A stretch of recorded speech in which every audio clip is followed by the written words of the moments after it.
Formålet med denne øvelse er at bestemme etanolindholdet i en pols vodka via redoxcitrering.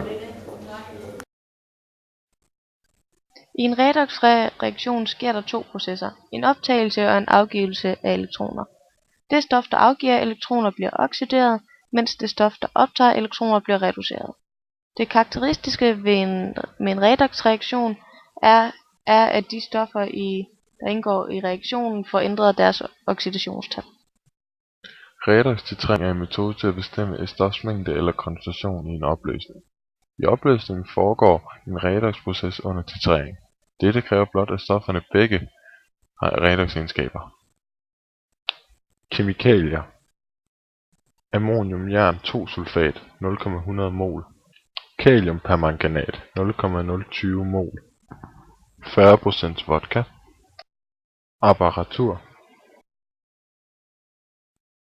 fuldpipette 20 ml, pipettepumpe, 2 styk konisk kolbe 100 ml, automatpipette 100 mikroliter, burette 25 ml, magnetomrør plus magnet.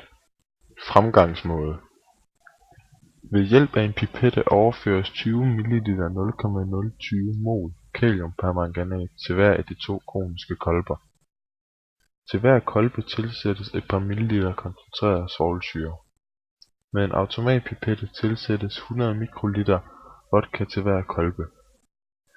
Derefter lader kolberne stå i 10 minutter, så alt etanolen er omdannet til etansyre. Noter eventuelle farveændringer. I mellemtiden fyldes en 25 ml burette med 0,100 mol ammoniumjern 2-sulfat. Buretten nulstilles, og der kontrolleres, at der ikke er luft i hanen. Når de 10 minutter er gået, titreres de to kolbe efter tur, indtil der er en klar væske til stede.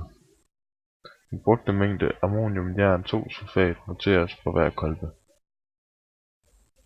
Resultater: titrering nummer 1 7,1 ml ammoniumjern 2-sulfat, titrering nummer 2 6,9 ml ammoniumjern 2-sulfat. Databehandling: følgende er afstemningen for reaktionsskemaet for etanol, der oxideres til etansyre af permanganat i en sur opløsning. CH3 kan vi se bort fra, idet den er uændret under reaktionen. Her noteres oxidationstal for de forskellige grupper. Her noteres gruppernes stigning eller fald i oxidationstal. Her tilføres fællesnævner for henholdsvis stigning og fald i oxidationstal. Her noteres ladning på højre og venstre side af pilen. På den side, der har lavest ladning, afstemmes der med H+ og med H2O på den anden. Samme procedure følges i afstemningen af redoxreaktionen mellem permanganat og jern 2-ioner. Se bilag 1 og 2 for resten af databehandlingen. Fejlkilde 1. Kaliumpermanganat er et knap så godt stof at bruge til dette forsøg, da det giver nogle resultater med store afvigelser. Fejlkilde 2. Overgangen fra den violette til den klare væske under titreringen er ikke så markant. Der fremkommer en farve, der er grumset gul, inden væsken bliver helt klar. Dette gør det svært at vurdere, hvornår man skal stoppe titreringen. Puttes der for meget i af titreringsmidlet, vil den beregnede alkoholprocent blive lavere. Vi har til dels opnået vores formål med dette forsøg. Vi har lavet en redox-titrering og kunne derudfra beregne etanolindholdet i den polske vodka.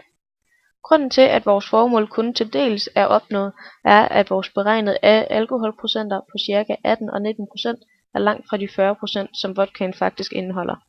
Dette skyldes med stor sandsynlighed, at kaliumpermanganat er et dårligere titreringsmiddel end det, man brugte tidligere. Kaliumpermanganat foretrækkes dog alligevel, fordi det stof, man brugte, viste sig at være kræftfremkaldende. Kilder: Aurum 1, Den Store Danske, Google Pictures.